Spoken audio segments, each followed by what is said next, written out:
Okay, Charles, good Yes, to sir. see you. Heard so much about you from our friend Yuri Dashevsky. I was on his radio at one time. He's a really cool Russian expat, as I am a proud American citizen. And I read your wonderful book. I recommend that everybody gets acquainted with it. And Great. it was just fascinating how you managed to kind of capture the heart and soul of the Russians to start with. And secondly, just really understood the system that you were in. My Hmm. understanding is that what I mean by reading this wonderful book, my understanding was what motivated you the most in the first place is when, and you write over there in 2012, you heard I didn't get it if you were next to the White House or you heard somebody being at the White House chanting Karl Marx, socialism, socialism. Yeah, So. no, on the television the night of Obama's reelection, Uh-huh. late evening coverage, they had already announced they called the election. And here was this group of young fellows. I'd say there were maybe 15 or so of them, and they were chanting that. And I looked at my wife and I said, what? This can't be. And then, of course, 4 years later, we see this candidate, Bernie Sanders, who he's not a Democrat. He is a socialist, an avowed, admitted socialist. And he's getting all these young people, large attendance at rallies and votes in the primary. And that's kind of when we looked at each other and we agreed, I have to share some of my experiences with these people because they are buying something that is not so. And the interesting part to me in all of that has been um, it's incredible. People tell me after reading the book, they say it's very good, very readable. I enjoyed it, etc. One criticism I've heard from some of my friends is that, well, wait a minute, though. That was a long time ago. And you're writing about a country that doesn't even exist anymore. And I hasten to tell them, well, technically, you're right. The USSR doesn't exist anymore.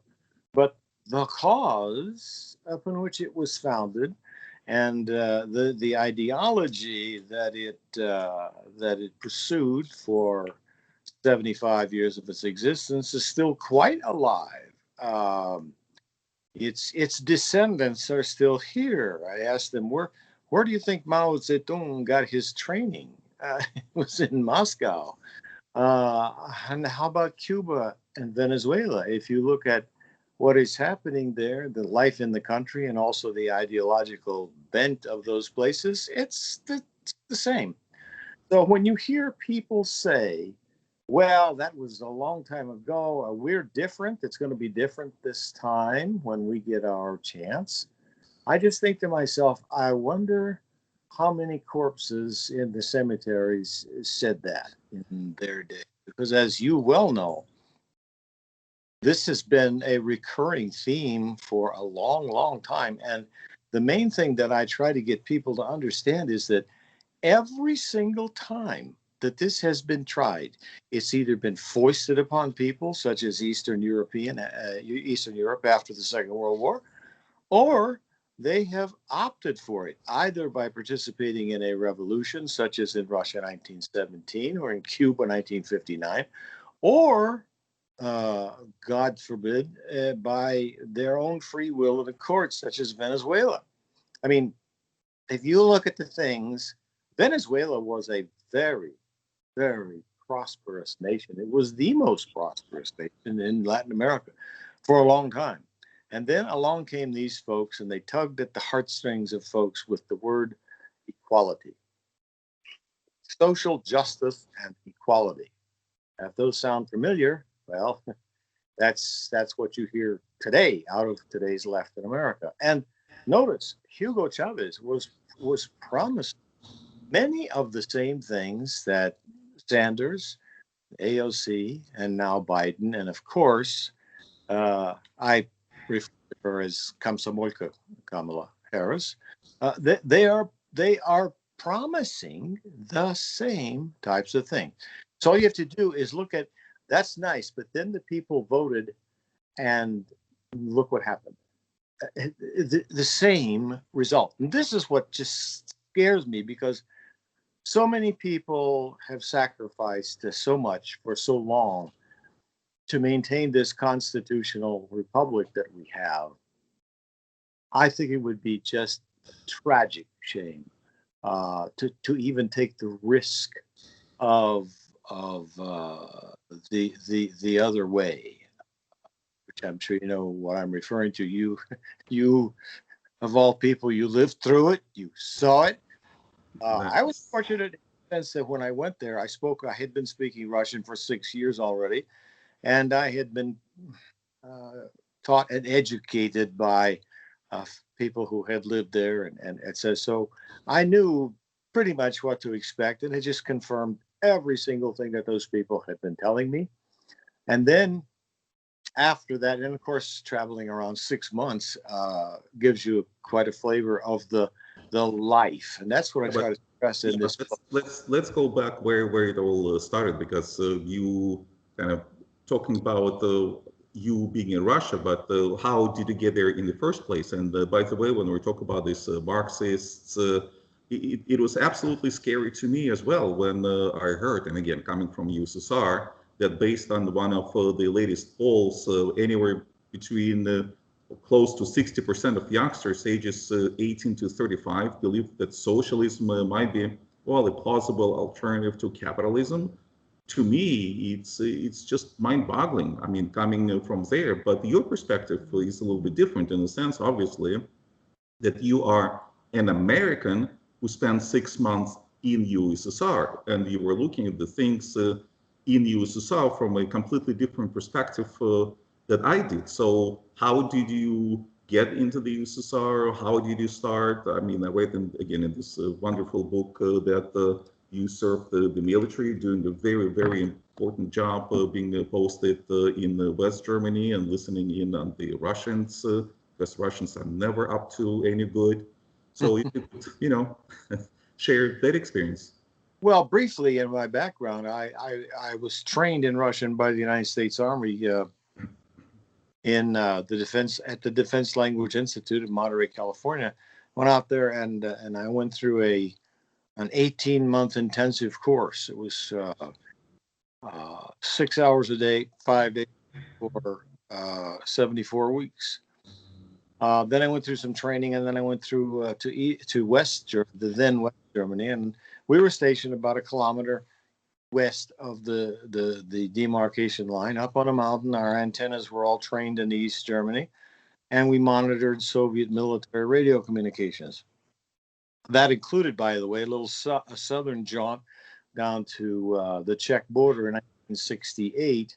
The Soviets went in there with their tanks and said, no, what do you mean velvet communism? We're going to show you iron-fisted communism. And I later referred to it as the second liberation, quote unquote, of Czechoslovakia. So after I got out of the military, I'm back to college, finished up my degree in Russian, and then my professor ran in and they're screaming with his hair on fire, saying that there's an exhibit traveling the Soviet Union. I said, so?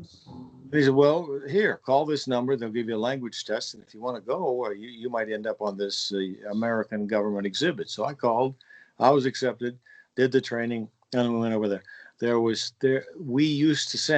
United States used to send cultural exchange exhibits over there under the auspices of the then United States Information Agency, USA, which is now part of the State Department. But those exhibits ceased, of course, in 1990 when the Soviet Union ceased to exist. But every year we sent a group of young Americans, Russian speaking, over there to exhibit, the wares of American technology, but more importantly, to discuss life in America with Soviet citizens in their country, in their language. And it was a unique opportunity both for us to share our story and then, of course, for us to get a real fix on what. So let me tell you something. Turns out that I was at one of those exhibitions in Moscow. Mm. My parents, my sister, and me.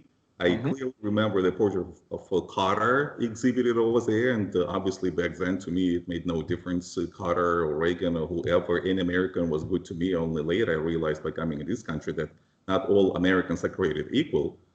Right. And I remember that one of the exhibitors or people like you, maybe guides, they gave us an American chewing gum. And a chewing gum for us was like a piece of gold, really, for kids. I was still a school kid as well as was my sister. And I think eating this chewing gum maybe for several months, but in teeny tiny pieces, because it was such a treasure. Just to tell you that, yes, I am familiar with this exhibit from a first-hand experience as it turned Well, out. and now the cows enjoy their cuds. But we gave out the little значки, the little buttons, the little lapel pins and things with the name of our exhibit in Russian, and they collected them. They took them with them. The most interesting thing, and I described several of these in the book, as you know, as you went through it, and I hope they came through in the flavor that I wanted, because many of them were illustrative not only of daily life in the Soviet Union, but also if you read between the lines on some of it, one instance comes back very clearly to me. In 1972, the year that I was there were presidential elections in the United States between Richard Nixon and George McGovern. And our guides, we were told, you guys should feel free to express your own individual opinions, who you're going to vote for and why, because they're going to ask you. So we did. And I remember, I think I described this in the book. I was leaving the exhibit at the end, the close of one day, and I saw these two Russian fellows standing near the exit. They were smoking, and one of them was saying to himself, I can't believe what I just witnessed. And the other one said, what? He said, well, I went around to all these stands. We had different portions of the exhibit. As you remember, they were all laid out, in the exhibit hall. And he said, I went around to everyone, and I asked every one of those guides, who are you going to vote for this year?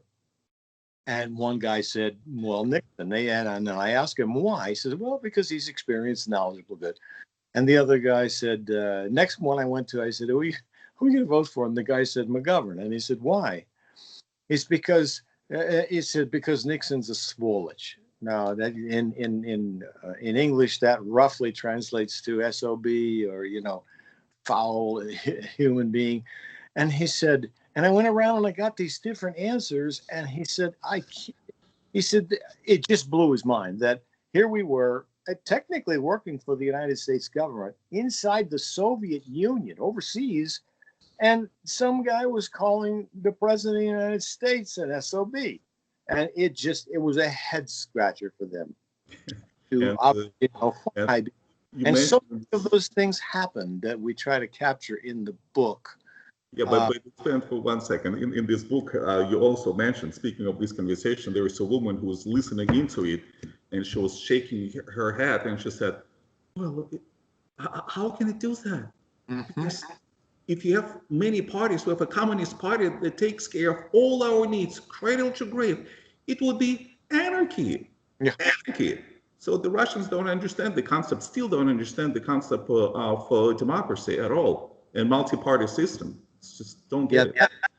I think you're referring to an incident where I really made a valiant effort, and she wasn't being nasty. She was, I don't know, maybe 60 years old, born and raised in that system, grew up in it. It's all she knew. And she said to me quite politely, could you please explain to me this system? You have these two parties. And I said, well, we even have more. And she said, well, anyway, why do you need more than one party? So I went through laborious detail trying to explain to her the logic behind comparison and free choice, and direction of country and all this. And I think she really made a valiant effort to understand, but at the end of about 10 minutes, she finally clearly, this was not something that was penetrating. So she just very politely shrugged her shoulders, smiled, and said, well, I don't know. That's chaos. And she walked away.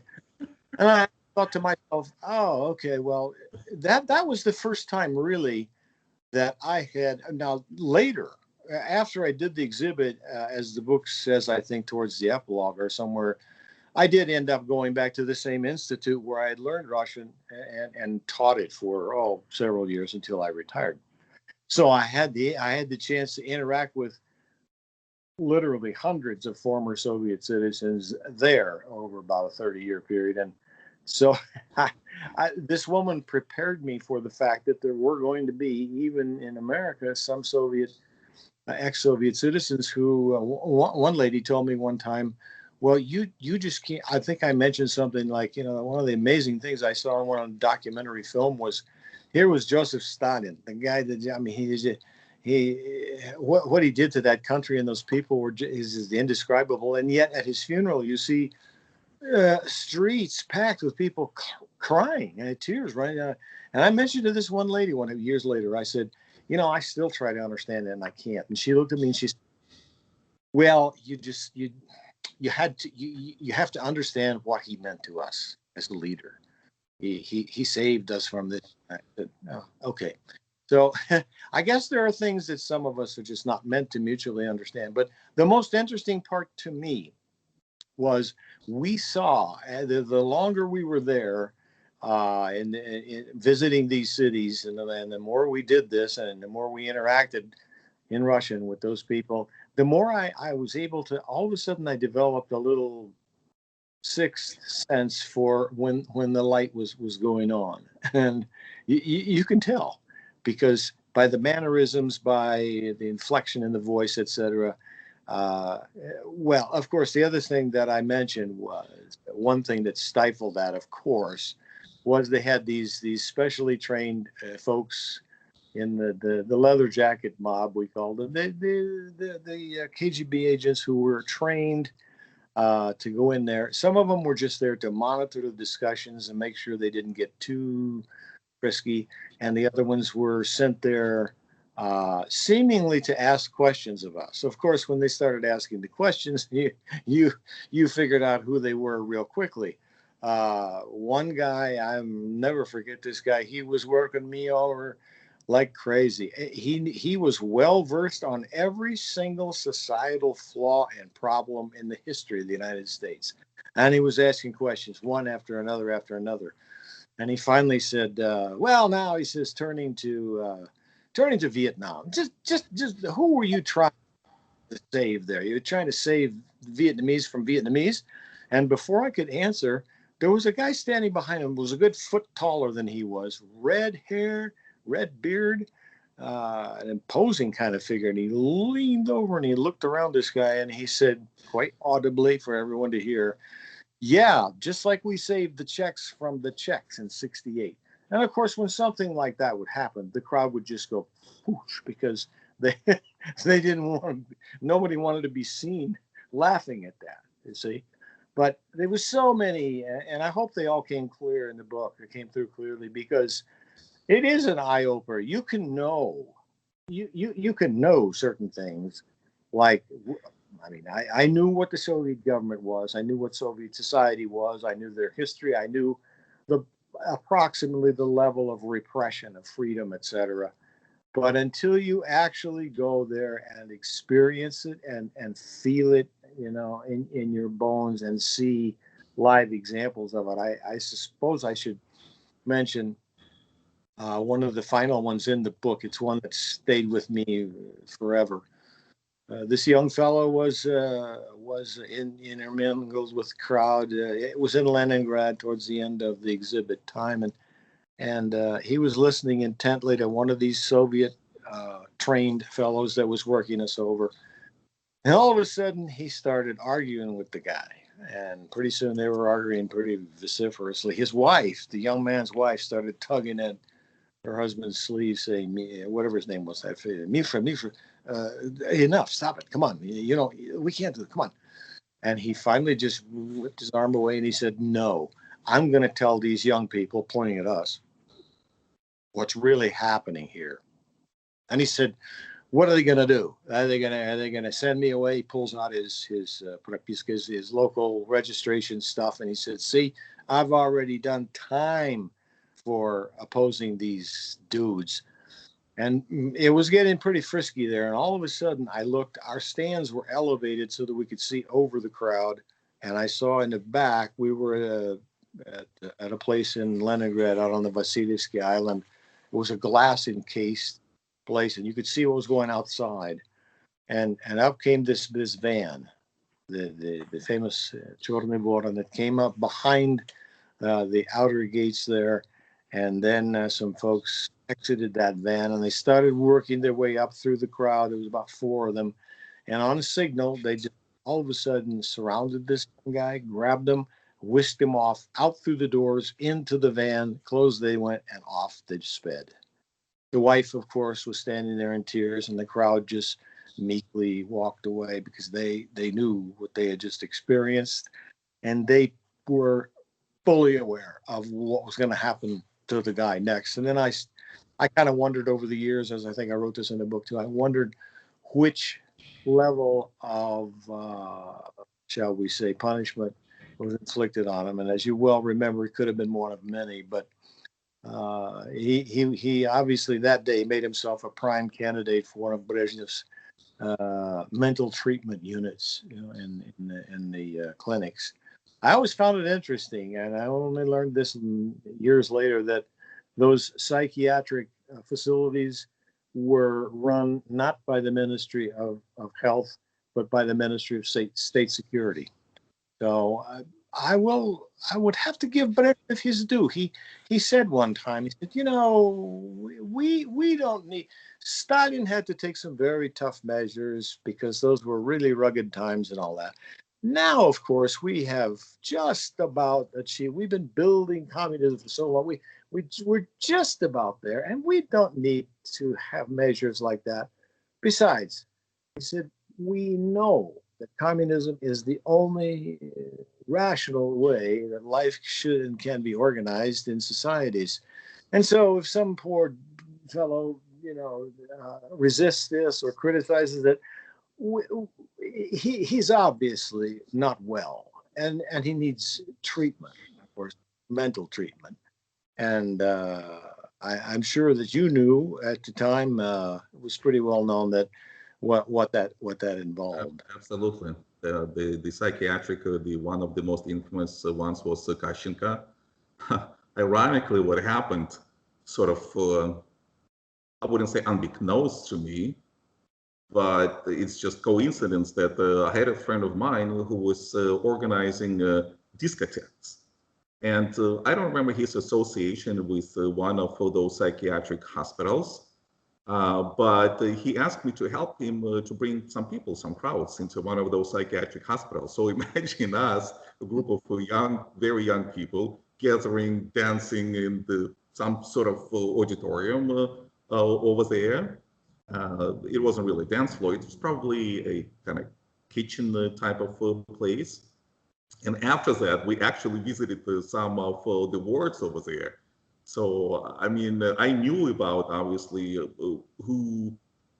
what kind of people were detained over there. And to me, it was like so surreal that here we are dancing all night away and then actually visiting, thanks to some of the nurses who allowed us to step into some of the wards, knowing that all around us, there are normally perfectly sane people who were put in these hospitals just because they opposed the system. A friend of mine, for instance, what he did is, if you remember, there was a new Brezhnev, yet another new Brezhnev constitution. He was a sociologist. All he did was just to make comments to this new constitution. He was in prison for 3 years. 3 years as a political prisoner. Mm-hmm. But speaking of freedoms, by the way, you brought up a really interesting quote, and I think it was your report to Angela Davis' remark about freedom and her coming to USSR. And we all knew very well about Angela Davis while living in USSR. So can you Yeah. a little bit about that? Yeah, people, many people, of course, know who that is. I say is, not was, because she's still she's still swinging. She's still active. Angela Davis was a black activist, radical, left-wing, whatever, in California. And she had gotten herself involved in some of the more violent wings of the Black Panther movement and all that. And long story short, she had somehow been involved in either providing weapons or information, or in some way aiding and abetting some of these people who ended up killing. I think it was a judge. It was some official. It might have been a police official. And she was tried for murder and then released due to insufficient evidence. She was an avowed member of the Communist Party of the United States. Well, it turns out it was September of 1972, and we were in Donetsk in the Ukraine. And she showed up in the Soviet Union. She had been to East Germany to receive some, Lenin Prize for this or that. And then she traveled to Moscow. And then the next thing you know, we see her being feted by the Soviets. My gosh, they literally had spread out a red carpet for her to walk on and all this. She was treated as a national hero. And I remember clearly we turned on the television and they were showing an interview with her. And she said, "I never knew what freedom was until I came to the Soviet Union." And I thought, wow. And then we came up with the antidote to that. Somebody asked me about it at the exhibit, and I said, that's what she said. And you know what we said as in reply? We never really fully appreciated our freedom until we came to the Soviet Union. And I think that's true pretty clearly.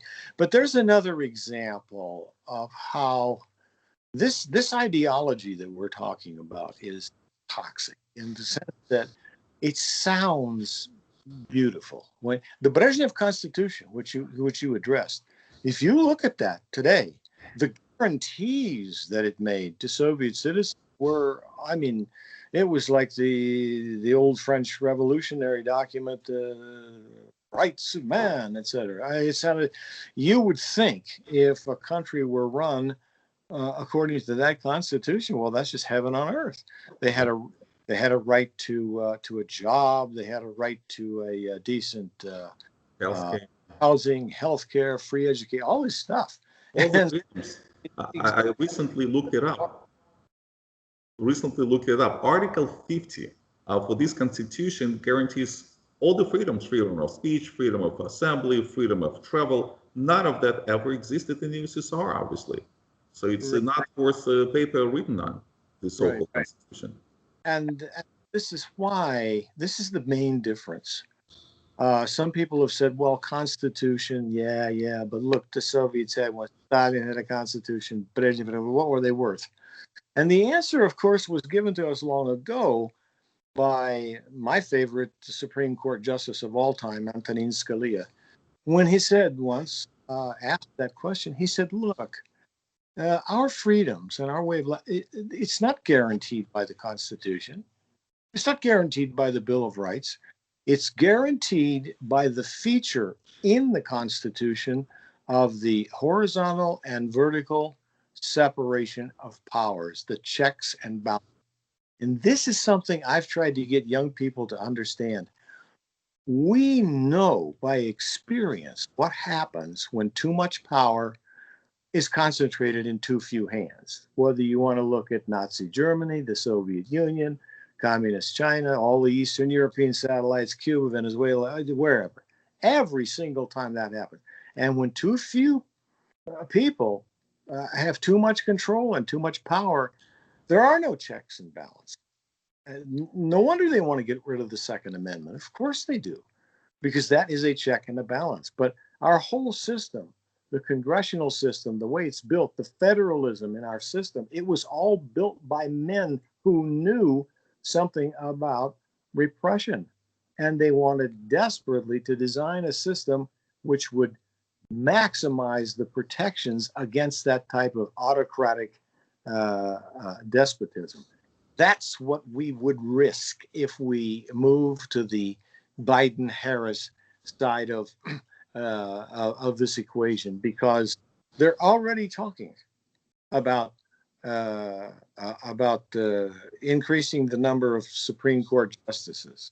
Well, that's one way to ensure that gets done, because all you have to do right now, once Judge Barrett, God willing, is confirmed on Monday, what you will have is a 6-3 balance on the court.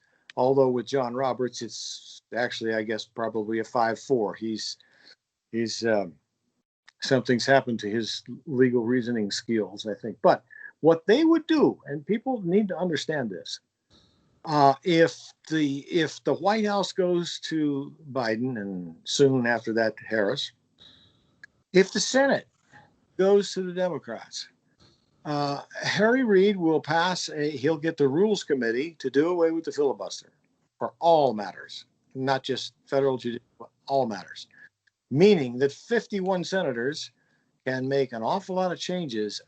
People think that the number 9 Supreme Court justices is something constitutional. You won't find that in the Constitution.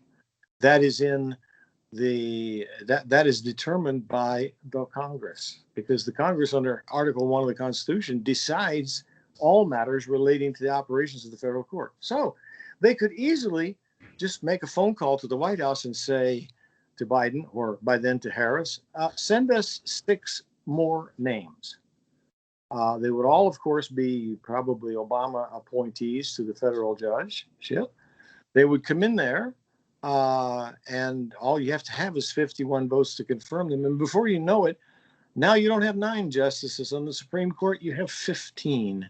And now it's not 6-3 our way, the constitutional way. It's now 9-6 their way. And so it would remain. And so if they can invent rights to put into the Constitution, such as the right to an abortion, who says they can't eliminate rights the same way and call it constitutional? Well, this freedom of speech, we have to really monitor that. That's potentially very, very dangerous, And this Second Amendment, it's an ancient thing about muskets and militias, and we don't need that anymore. Get rid of it. And before you know it, you look around and you have, I hate to say this, but the process, I call it the Sovietization of the United States, because then you'll have a ruling oligarchy at the top in Washington, D.C., and they will basically tell you, you little folks can go about your business now. The thinking has already been done. You need not concern yourself with it. We'll take care of everything. Yeah, that's really a scary thought.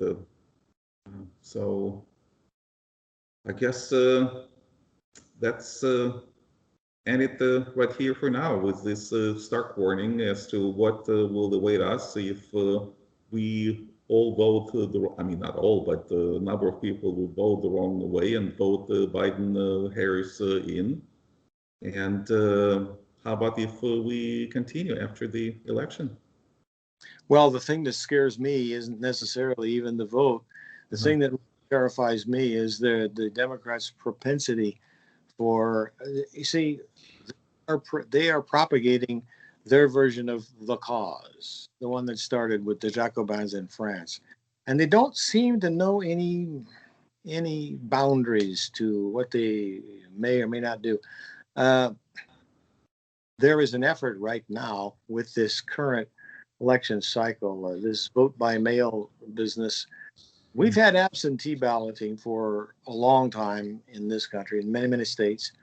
But the idea of shotgunning ballots out to residents in the mail, it totally takes away the control of the electoral process, and it risks some real, what the Russians would call it, подтасовка here, fake deal of the cards, cheating.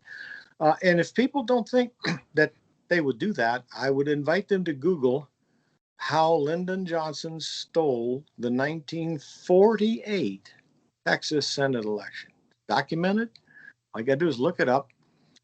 That's a long time ago. So they've had a lot of experience with this. Or contact former Senator Norm Coleman up in Minnesota and ask him how they did it in 2008. He was ahead on election night, and all of a sudden, mysterious ballots started to appear from places. And by the time they ended up counting them all, they had found a sufficient number, and he was defeated.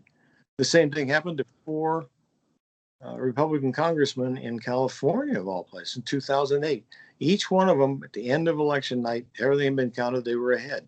Well, 2 days later, the ballots were starting to show up, and they all lost. So I don't know what will happen, honestly, if they're able to do this. And it seems like the clear preference of the voting majority was for Donald Trump and the Republican Party. And yet, they keep counting, and 10 days later they say, oh, look who won. I don't know what's going to happen, because they know no boundaries. They're not limited in what they'll do. But I don't think they understand that with people who carry America in their genes, grew up with it. This would be the ultimate betrayal of everything our country has stood for and everything that we are. And I just kind of fear the reaction if that happens. God forbid. I hope it doesn't. I hope the vote is so lopsided, so lopsided on November the 3rd that the warehouses where they have these votes stocked isn't big enough to. Just a quick aside on the Lyndon Johnson thing to show you how blatant it gets. He was behind in that election by, whatever it was, 900 votes. They went into Duval County in Texas, and we know this now because before they passed away, 2 or 3 of the guys that participated in it fessed it up before they passed on. All of a sudden, they found in Duval County a box with a bunch of ballots. And it just so happened the ballots were all listed, the voters were in alphabetical order. And it so happened the signatures clearly had been made by the person with the same ink pen. And it just all happened to be votes for Lyndon Johnson. So they've been quite blatant about it. They're not shy. And I just the other thing I'd like to leave our young American friends with the idea that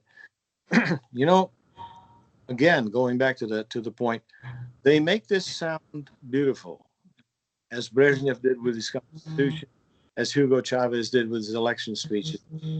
Equality. I encourage people to get a hold of a book called The Destiny of Man by Nikolai Berdyaev.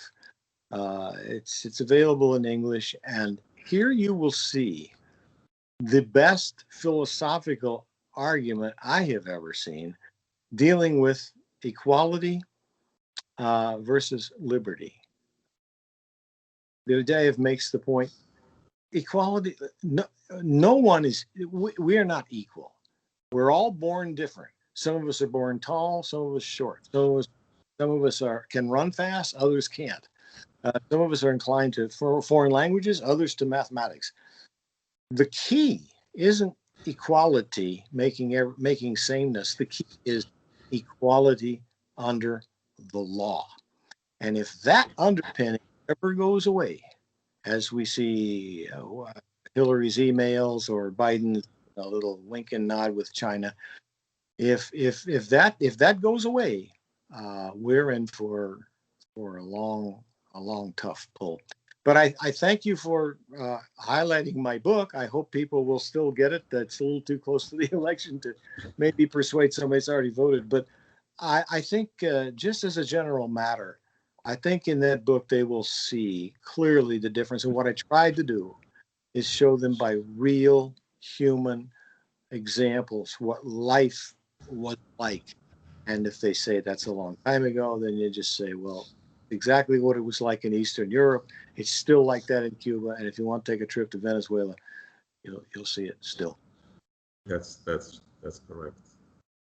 Well, thank you so much. It was very educational, and this book again is really, really fascinating. I recommend everybody to read it. It's a first-hand experience of someone who speaks almost flawless Russian. And not only that, but you, Charles, you managed to, like I said, to get the really understand the essence of what was going on inside the USSR. I met a lot of foreigners while living over there. It was dangerous for me to do. I mean, they were tourists. They wouldn't understand. I would meet them, let's say, on the subway platform, and they would be fascinated by the beauty of the underground palaces, as they were called. And I would always, tell them, yeah, that's true. They are beautiful. This is probably one of the most beautiful subway system in the world. However, I can't help thinking the cost that went into building it. The cost not only in terms of money, but most importantly in terms of human life. It was built essentially by slave labor. And it was built at the time when people were dying, literally dying from hunger. We didn't need underground palaces. We needed food. We needed the basic provisions, basic bread. And when the argument goes, well, yeah, but the pyramids were built by the slaves as well. Well, the fundamental difference between the two is that at the time when the pyramids were being built, there was no other system in the world. It just simply didn't exist at that time. So you can't possibly apply the 20th century yardstick when a whole slew of countries espoused the democracy, free elections, and freedoms, and lack of any slavery whatsoever, whereby it was abolished a century ago, to the time when the pyramids were being built, because that's the only system that existed. And in most cases, it would fall on deaf ears. Exactly. And points you make are always valid. I do want to thank you again for the opportunity to speak with you this way, and also I want to encourage people to also watch your YouTubes, because I'll tell you, you do not lack for courage, my friend, to walk out there with your handheld camera and walk into the lion's den, so to speak, and try to speak truth to some of these people, because many of them now that I've watched your YouTubes, they remind me of an old interview that Yuri Bezmenov did in 1984 when he first defected from the Soviet Union. He came over and he did an interview with David Frost, I think it was, and he said in there, he said, this indoctrination that these people have that we see, it goes so deeply that after a time, I can take some of these people to a Soviet labor camp and show it to them, and they will not believe it. And I'm afraid now that we've got about 3 generations that have gone through this public school system of ours with its Howard Zinn, People's History of the United States, and that kind of nonsense being taught as quote unquote history, we've got a long sled ahead of us to overturn that, I think. Well, you guys do. I don't. I'm fortunate. I'm on the back 9 of the golf course of life, so to speak. But I really hope that young people will just think. Yeah. Yes. And it is the basic thing I said also later about the Soviets that I interacted with. I genuinely felt empathy with those people, and reflecting upon later, because what were they to do? They were trapped in this brutal prison camp type society. You couldn't get out. You couldn't get any information in, sort of like CNN and the social media today. And they were just trapped with their fate. Not so in the United States. CNN, MSNBC, Facebook, Twitter, they can all try to stifle, whatever accounts they don't like, but there are still sources available where you can learn the truth, compare what you know, compare what they're saying to reality. When the CNN guy gets up there and says, "Oh, these are peaceful demonstrations," and right behind him is a building on fire, you're able to see and judge for yourself. You don't have to swallow this ideology that's been, and now it's becoming just what they want is a one-party country, the way they have California as a one-party state. That's what they want. And take a look at California. Just look. I know I escaped there. I finally, I'm like you escaped from the Soviet Union, and I escaped from the People's Republic of California before it totally went over the edge. But really, I would just urge people, and you're really to be commended for going out there and trying to tell them, wait a minute, why do you believe that? Good for you. Keep up the great work. Okay, you too. So we'll be in touch. Thank you so much. I really appreciate your time. Thanks. Bye-bye.